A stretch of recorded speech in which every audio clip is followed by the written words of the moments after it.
ఈ వీడియోలో సాఫ్ట్వేర్ కోర్స్ని ఎలా సెలెక్ట్ చేసుకోవాలనేది డిస్కస్ చేద్దాం. సో ఇది ఒక అతిపెద్ద సమస్య. చాలామంది సాఫ్ట్వేర్ జాబ్కి ప్లాన్ చేసుకున్నప్పుడు ఏ సాఫ్ట్వేర్ కోర్స్ నేర్చుకోవాలనే విషయంలోనే తప్పటడుగులు వేస్తారు.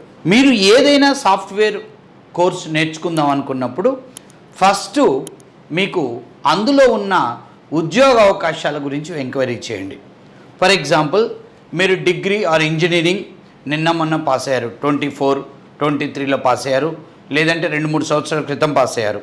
మీరు ఒక ఫ్రెషర్గా సాఫ్ట్వేర్ జాబ్ సంపాదించాలనుకుంటున్నారు ఒక సాఫ్ట్వేర్ కోర్స్ చేసి. సో అప్పుడు మీరు ఏదైనా ఒక కోర్సుని మీరు ఎవరిని అడిగినా రకరకాల కోర్సు పేర్లు చెప్పడం జరుగుతుంది. ఎందుకంటే మార్కెట్లో చాలా కోర్సులు ఉన్నాయి.